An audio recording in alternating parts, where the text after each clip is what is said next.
What does it mean to be free? Is it the freedom to go where you please, to say what you think?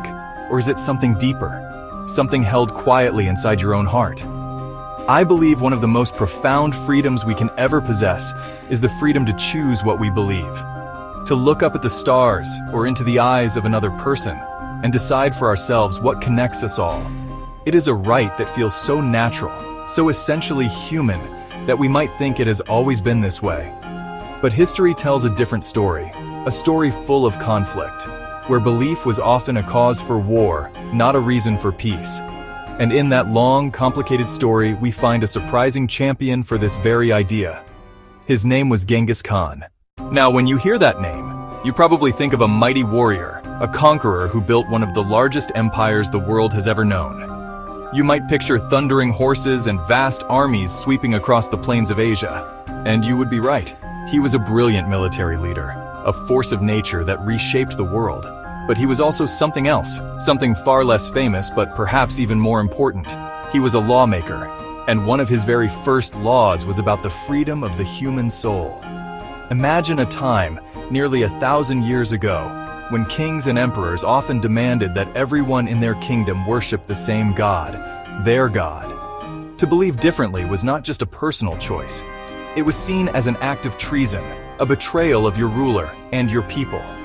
It was a world where you could be punished, exiled, or even killed simply for the prayers you whispered in the quiet of your home.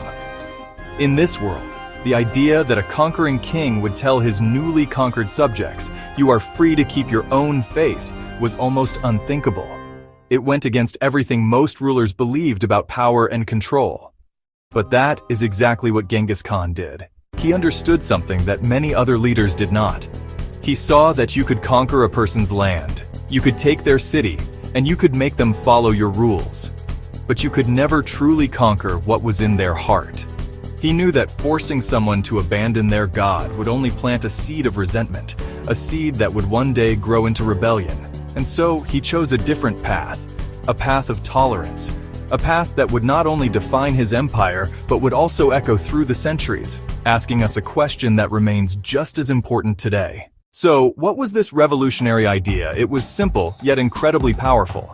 Genghis Khan established a law known as the Yasa, which was a code of conduct for his entire empire. And one of the very first principles laid out for the people he brought under his rule was this: every person has the right to practice their own religion without fear.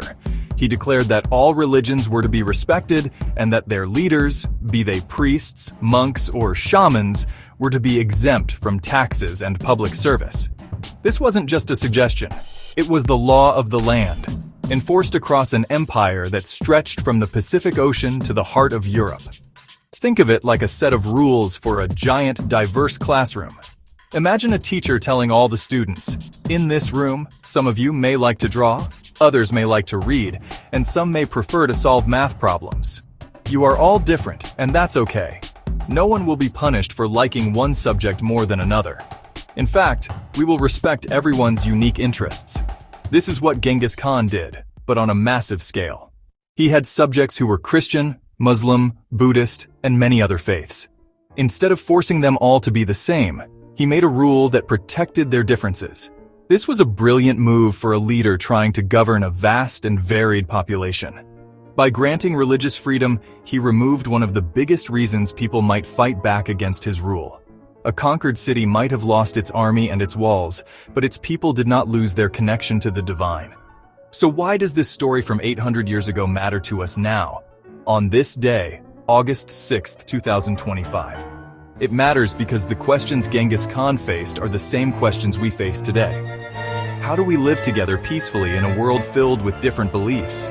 Do we build walls, or do we build bridges? It must be practiced every day, in our own hearts. It begins with the simple, powerful choice to respect the path of another, just as we would want them to respect our own.